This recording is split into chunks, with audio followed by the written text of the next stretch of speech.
अच्छा, मैं अगर ये पूछूं कि आफ्ताब इकबाल साहब की 2-3 खामियां बताएं हमारे नाजरीन को।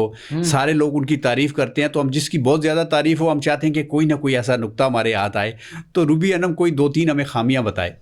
आफ्ताब इकबाल साहब की सबसे बड़ी जो मैं आपको खामी बताऊं, उनकी तमन्ना ये होती है कि जितने भी आर्टिस्ट हैं, जिस वक्त प्रोग्राम का स्टार्ट हो वो सब एक्टिव हों, चाहे वो बीमार भी हैं तो पता चाहे ना चलने दें। थके। हाँ, बस वो कहते हैं जैसे ही फ्रेम खुले सब यूं लगे जैसे खिलते हुए फूल है, जैसे खिड़े हुए हैं अभी अभी ऐसे करके।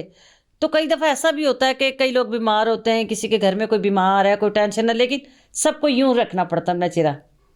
तो वो मेरे ख्याल में किसी को बुरा लगता हो, लेकिन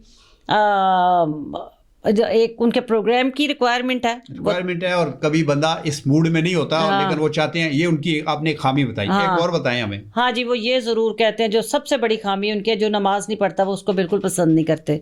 आफ्ताब इकबाल साहब की आप इसे अच्छाई समझ लें, बुराई समझ लें, वो ये सब वो कहते हैं जड़ा रब दे के सजदा नहीं करदा ना, वो हर बंदे के सजदा सही। करता है। तो वो उनके उनके वो कहते हैं कि आप यकीन जानिए कि माह रमज़ान में वो ख़ुद भी रोज़ा रखते हैं। मोस्टली फ़नकार तो आपको पता है वैसे ही बड़े नाजुक दिल वाले, ये भी रोज़े रखते हैं। तो उनकी तमन्ना होती है कि तमाम लोग उनके साथ रोज़ा भी रखें। तीसरी खामी कोई? तीसरी खामी उनकी कि उन्होंने जिदों को डांटते ने ना, वो नहीं वेखदे कि सज्जे खब्बे कौन बैठा है। फिर उन्होंने जे साडी गलती है, भावें साडा अब्बा भी सामने बैठा है ना, परवाह नहीं करनी उन्होंने। नहीं नहीं, नो नो रूबी नो। को किस वजह से ज्यादा बड़ी डांट पड़ी आफ्ताब इकबाल साहब से? मुझे मोस्टली इस वजह से डांट पड़ी कि मैं हंस पड़ती हूँ। मतलब कोई बात होती है तो मुझे आदत है हंसने की, तो कई दफ़ा कई बात नहीं ऐसी होती जिसमें इतना ज़्यादा ज़ोर से हंसना। तो मैं जब हंस पड़ती हूँ तब ज़ाहिरी बात है, अब मैं हंसी पई हैं तो की कहेंगे। हाँ। तो फिर वो कहते हैं, उनके एक्सप्रेशन से लगता है कि तन नहीं आज मैं छड़ा। तो फिर मेरी कहते हैं कि याद है प्रोना हले ना जावे, हले नहीं जावे। लेकिन मैंने उनकी डांट पे मेरा ख्याल है, मैं वो इस बात पे फ़ख्र करती हूँ कि मुझे प्यार ज़्यादा मिला। अच्छा रूबी, हमने ये देखा कि उन्होंने एक कख को लख का बनाया, ठीक है। वो अपने तौर पे भी अपने आर्टिस्ट को अच्छा मुआवजा देते हैं और बर वक्त देते हैं, टाइम से देते हैं। देखिए जी, आफ्ताब इकबाल साहब के साथ मैंने 12 साल काम किया। 12 साल में मैंने जियो पे किया, एक्सप्रेस पे किया, आप न्यूज़ पे किया, न्यू पे किया, फिर यूट्यूब पे किया। 12 साल अगर कुछ है तो किया ना। अगर कभी ऊंच नीच और कभी आगे, ये तो आप खुद भी एक इदारे से मुंसलिक हैं तो आपको पता होगा, तो हो जाता है ज़िंदगी में। लेकिन आफ्ताब इकबाल साहब मेरा नहीं ख्याल कि किसी का हक मार सकते हो। मैं नहीं मानती, हक नहीं मार सकते, जो कमिट किया वो तो देंगे। ओके। अच्छा रूबी, उनकी टीम के बहुत सितारे हैं, जिसका एक नाम लें वो उससे आगे नज़र आता है, दूसरा उससे आगे नज़र आता है। रूबी को उनकी टीम का सबसे ज़्यादा पसंद आर्टिस्ट कौन सा है? हाय अल्लाह, तो लड़ाई वाली गल नहीं, मैं यही तो चाह रहा हूँ मैं। हाय ना करें खुदा का वास्ता। मैं चलिए आपको बता देती हूँ, नासिर चिन्योटी चांद है, और हनील बेला सूरज है, और एक आसमान ज़फ़री ख़ान है, आगा माजिद साहब एक समंदर हैं, और सलीम अलबेला वो ज़मीन है जिस पे खड़े होके हम सब देखते हैं। सब ही बहुत प्यारे हैं, और अरूबा जो है वो तो बहुत ही प्यारी, बड़ी ही लविंग, क्योंकि उसकी अम्मी भी मेरी दोस्त हैं, बड़ी प्यारी। और हम सब का जो महवर है वो सिर्फ़ और सिर्फ आफ्ताब इकबाल साहब है। अरूबा को आपके ख्याल में शक्ल सूरत की वजह से रखा है, उनके इल्म की वजह से, उनकी डॉक्टरी की वजह से क्यों रखा हुआ है? अरूबा इससे पहले बहुत काम कर चुकी है। अरूबा माशाल्लाह माशाल्लाह बड़ी ही टैलेंटेड है। एक तो खूबसूरत भी बहुत है, दूसरे मेहनती बहुत है। मैंने बहुत कम लड़कियां देखी हैं, मैंने मोस्टली लड़कियां देखी हैं कि उन्हें अपने मेकअप का ये वो बार बार आईना देखना, उसमें ऐसी बात नहीं है। वो जब एक दफ़ा तैयार होकर अपनी सीट पे बैठती है उसके बाद वो सिर्फ काम करती है, और टैलेंटेड तो वो है। ओके। अच्छा रूबी अपने आप को आइंदा कोई 1 साल में 2 साल में कहाँ देख रही है बतौर आर्टिस्ट? बतौर आर्टिस्ट मैं एक डायरेक्टर की सूरत में आपको कहीं नज़र आ सकती हूँ, ज़िंदगी रही तो, क्योंकि ज़िंदगी से पहले बाकी सब कुछ बाद में। मैं आपको इंशाअल्लाह ताला अल्लाह की रहमत से एक डायरेक्टर की सूरत में नज़र आऊँगी, क्योंकि एज एन आर्टिस्ट तो वो जैसे है ना कि मेरी अपनी तमन्ना है कि मैं ऐसा रोल करूं, तो वो हमारे डायरेक्टर हैं इंडिया के जनजोत सिंह, उन्होंने मेरे लिए एक इस तरह का रोल सोचा हुआ है जो मेरी तमन्ना थी। वो उससे पहले पीटीवी पे करवा चुके हैं मुझसे, लेकिन वो आजिदी कहानियाँ थी। लेकिन मैं खुद चाहती हूँ कि लोग ये समझते हैं ना कि ये जो हंसाने वाला है, ये जो शरारती है, ये शायद ट्रेजेडी इतनी अच्छी ना कर सकता हो, तो वो बस तो कहीं ना कहीं वो रह जाता है ना। सही, मतलब आप जो डायरेक्टर बनने जा रही हैं वो आपने कोई डायरेक्शन सीखी है या आपका तजर्बा इतना है, आप इस भट्टी में इतने आपको झोंका है अपने आप को कि अब आप समझिए कि मैं डायरेक्शन बहुत अच्छी कर सकती हूँ? नहीं, मैं ये नहीं कह रही मैं बहुत अच्छी मैं मतलब डायरेक्शन करने का मतलब तो यही है ना कि आप करेंगी तभी, तबाह तो नहीं करेंगी ना अपने ड्रामे को या जो भी है फिल्म देखिए, मैं फिल्म अभी मैंने अपने हस्बैंड के लिए गाना डायरेक्ट किया, तो वो ARY पे चलो वो तो जैसा भी हो चल जाएगा क्योंकि अपने हस्बैंड के लिए ना वो चला। मेरे लोगों उन्होंने कॉलेज में लेके गए वकार ज़का के प्रोग्राम में, और वो टॉप 10 में मेरा आया। और जो कैमरामैन या मेरे DOP और जितने मेरे डायरेक्टर्स हैं, उन्होंने मेरी लाइटिंग की तारीफ़ की, अल्हम्दुलिल्लाह। तजर्बा माशाल्लाह बहुत ज़्यादा है आपके फ्रेम्स पास। की तारीफ़ की, और उन्होंने कहा कि इतने ज़्यादा फनकारों को इस तरह बड़ा कम मैं क्योंकि आपने हमेशा फ्रेम की तारीफ की होगी ना। आज इंशाल्लाह जब अपना ये प्रोग्राम देखेंगे हमें बहुत सारी गालियां देंगी आप। वैसे ही है, मैं कह दिया मैंने, आप गुस्से से मेरी तरफ ना देखें। मुझे ये बताएं आप कि अब इंडिया में एक पंजाबी फिल्मों का रुझान बहुत चल पड़ा है और हमारे फनकार वहाँ जाके माशाल्लाह बहुत अच्छा काम भी कर रहे हैं, उनको मुतासर भी कर रहे हैं और नोट भी बहुत कमा रहे हैं। आपने भी सुना है एक फिल्म में काम किया, इस हवाले से हमें बताएं हमारे नाज़रीन को कुछ। जी, मैंने रिदम बॉयज़ की 2 मूवीज़ की हैं, चल मेरा पुत 2 और चल मेरा पुत 3, और अमरिंदर गिल, सिमी चाल, अगर नासिर चनियोटी, इफ्तिखार ठाकुर, करम उदास और उनके सुपर स्टार्स जो हैं, उनकी बड़ी आला कास्ट। अमरिंदर गिल ही खाली उनका नाम ही ले ले तो मुकम्मल हो जाता है, और सिमी चाल इतनी प्यारी। रिदम बॉयज़ ने काम करवाया बहुत अच्छा, मेरा डायरेक्टर बहुत अच्छा है, मेरे राइटर राकेश तवन बहुत स्वीट, और काम करने का तजुर्बा बहुत अच्छा रहा, मज़ा आया। और ये मेरे लिए बिल्कुल नया काम था और अल्लाह ने बहुत इज़्ज़तों से नवाजा। उसके बाद मैं एक गिल मोशंस की मूवी करके आई हूँ अभी रिसेंटली, ड्रामे वाले, वो जनवरी में रिलीज़ होगी, जिसमें मेरे जो हस्बैंड हैं वो पार्टनर हैं। पाकिस्तान की कास्ट उन्होंने की है, जिसमें आसिफ इकबाल है, हनी अलबेला साहब हैं, कैसर पिया साहब हैं, सरदार कमाल साहब हैं, और अदाकारा रूबी अनम साहिबा भी हैं। अच्छा, माशाल्लाह, बड़ी खुशी की बात है। अच्छा, रूबी अनम को कभी किसी मर्द ने बहुत ज़्यादा मुतासिर किया हो? यानी इश्क तो आपको अपने खामन से हुआ है, शादी भी होगी, लेकिन ज़िंदगी में कुछ लोग ऐसे होते हैं जो ज़िंदगी से कभी निकल नहीं पाते, ज़हन से, दिल से निकल नहीं पाते। कोई ऐसा शख्स जो आपके ज़हन पे नक्श हो गया हो, आपके दिल में नक्श कर हो गया हो? हाँ, मेरे ख्याल में मैं नुसरत ठाकुर साहब से बहुत ज़्यादा, उनकी पर्सनैलिटी, उनका वो देखिए, लोग तो कहते हैं कि जी वो बहुत मतलब उनका डार्क कलर था। मैं देखती थी ग्रे कलर के बाल, ग्रे मूछे, और ग्रे कलर का बड़ी पर्सनैलिटी थी उनकी।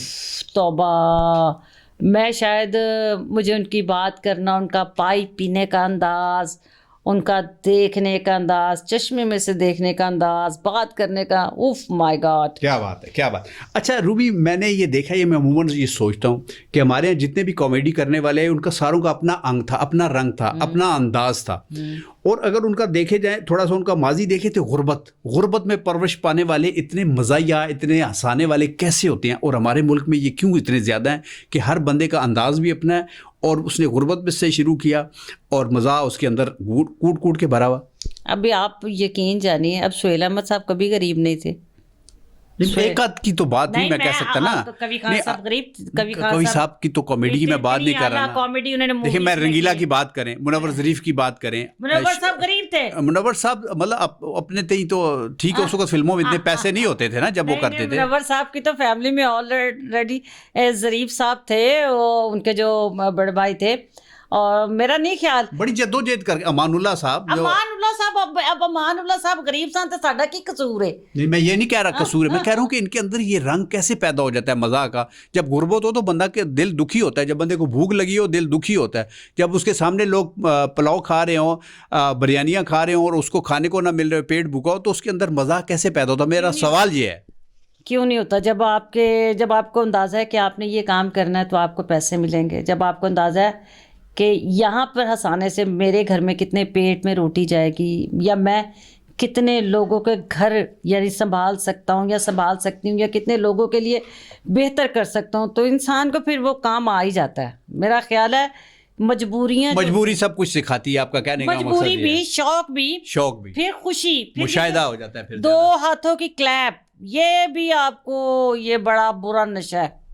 अभी आप यकीन करें, थिएटर इतना बुरा नशा है, ये दुनिया के सब जितने महंगे नशे हैं ना, जो लोग कहते हैं ना मैं फलानी चीज़ छोड़ सकता हूँ, मैं कहती हूँ ये थिएटर एक ऐसा नशा है जिसको छोड़ना बहुत मुश्किल है। और मैं छोड़ा है, मुझे पता है, मैनू तरावट होंदी है, मेरा जिस्म टुटदा है, मेरा दिल करदा मैं काम करा, मैं क्लैप लवां, मैं लाफ्टर लवां, मैं लोगों को हसावां, लोग मेरी बात पे इंजॉय करें। अब आप टेलीविज़न का काम और थिएटर का काम टोटल डिफरेंट है। ओके, रूबी को अपनी कौन सी आदत बुरी लगती है, बहुत बुरी लगती है, अपने ऊपर गुस्सा आ जाता है? अपने आप पे गुस्सा, मैं टाइम की पाबंद नहीं हूँ।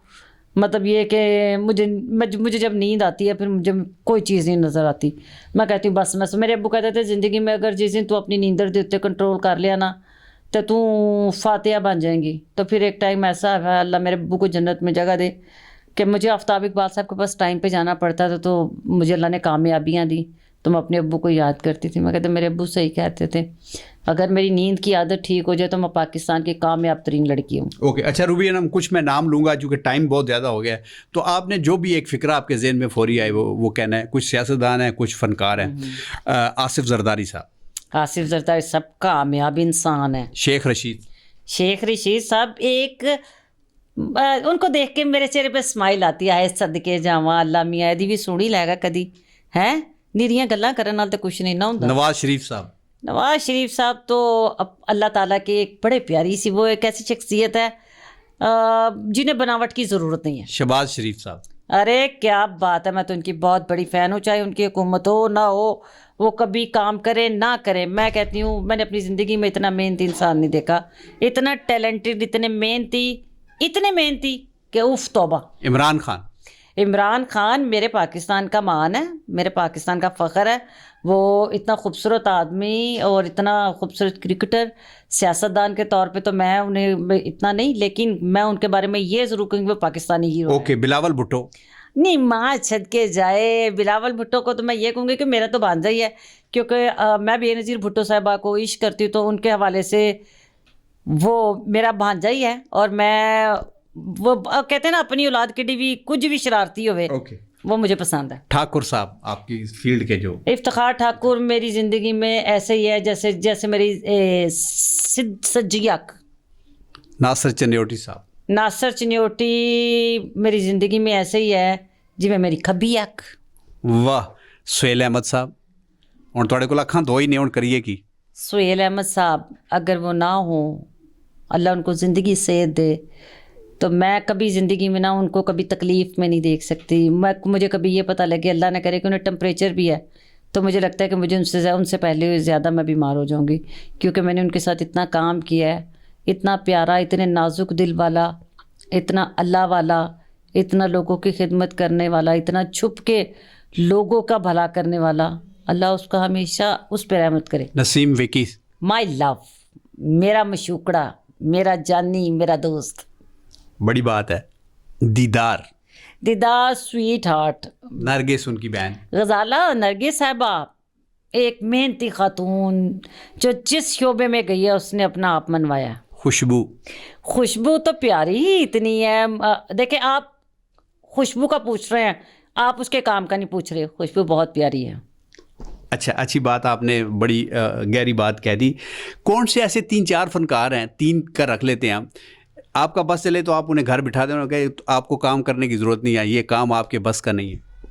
अच्छा, ये बस का नहीं है, या मैं उन्हें इसलिए भी बिठा सकती हूँ कि तुसी घर बह जाओ तो हूँ काफ़ी हो गया।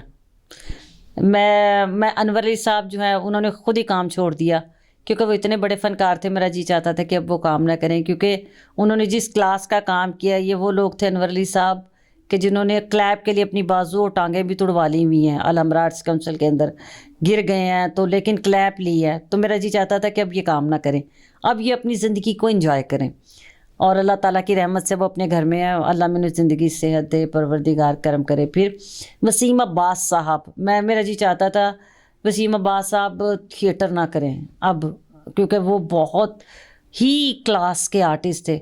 अभी मैंने उनकी एक सीरियल, जैसे उनकी सीरियल थी लंडा बाज़ार, फिर उसमें लाल इश्क, तो मैंने उनको काम देख के कहा कि हाय अल्लाह सदके जावा।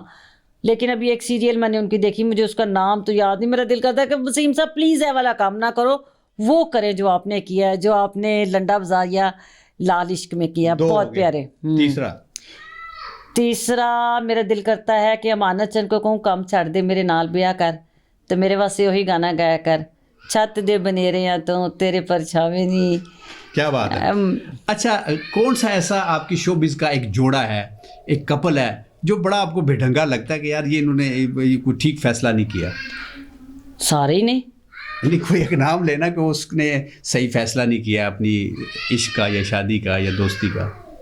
मेरे ख्याल में इसका फ़ैसला आप और मैं नहीं कर सकते, क्योंकि मेरा ईमान है कि ये जो शादी वाले जोड़े होते हैं ना, ये कसमियाँ अल्लाह मियाँ ने बना के भेजे होते हैं, तो अल्लाह का कोई फ़ैसला गलत नहीं हो सकता। तो मेरे मालिक ने जोड़े आसमानों से बना के भेजे हैं, मेरा ईमान है। रूबी, हमारा दिल करता है कि आप जवाब देती रहें और हम अपने अल्ले तलल्ले सवाल पूछते रहें। हमारे सवाल ख़त्म हो जाएंगे, आपकी बातें ख़त्म नहीं होंगी। और आपका जो अंदाज़ है और आपकी जो खूबसूरती है, और मैंने जब शुरू में आपको देखा था तो आपके बाल माशाल्लाह इतने लंबे थे और अभी भी आपके बाल इतने लंबे हैं। ये हमारे देखने वालों को, जो हमारी बहनें देख रही हैं, उनको बताएं कि इसके लिए आपने क्या ऐसे अपने बालों को संभालने के लिए क्या टोटका इस्तेमाल कर रखा है? जी, ये मेरे जो बाल हैं ये मेरी अम्मी के देन हैं, ये मेरे ननिहाल की देन है, और मेरी माँ ने जो ऑयल लगा छोड़े, अब जब से तो मैं बीमार हुई हूँ, मैंने तो कभी ज़िंदगी में, मैं कसम से इनको वॉश भी, अब मैं धो भी वैसे नहीं सकती, तो जैसे मेरी अम्मी करती थी, तो ये मेरी माँ की देन है। अल्लाह ताला की रहमत के बाद मेरे माँ बाप की, ये मेरी अम्मी के ऑयल जो उन्होंने बचपन में हमें साड़ियाँ कस कस के गुत्ता कर देती हैं, तेल लाते, ये मेरी माँ की वजह से ही है। चलिए रूबी, बहुत शुक्रिया आपका शुक्रिया। वो इसलिए कि मैं जब भी इस्लामाबाद में आती हूँ, जब भी मैं यहाँ आती हूँ, आप इतनी रिस्पेक्ट, इतना प्यार और इतनी कदर करते हो, और मेरी तमन्ना है कि अल्लाह आपको ज़िंदगी दे, सेहत दे, आप जिस इदारे में काम करें आपको वहाँ तरक्की मिले। वो इसलिए कि आपको देख के एहसास होता है कि शुक्र अल्हम्दुलिल्लाह मेरे अपने मौजूद हैं। बहुत शुक्रिया। तो नाज़रीन, आपने देखा कि रूबी से हम बात करते करते थकते नहीं हैं और ये जवाब देते देते थकती नहीं है। हमारे अंदर से भी पता नहीं कहाँ से सवाल उमड़ के आते रहते हैं और ये जवाब देती हैं, मुस्कुरा के जवाब देती हैं और बड़ा अच्छा लगता है। बहुत सारे सवाल ज़हन में हैं, लेकिन वो अल्लाह ताला इनको ज़िंदगी से दे और हमें भी ज़िंदगी और मौका दे, और हम इनसे फिर किसी नशिस्त में पूछेंगे। अपना ख्याल रखिएगा, हमें दुआ में याद रखिएगा। पाकिस्तान जिंदाबाद।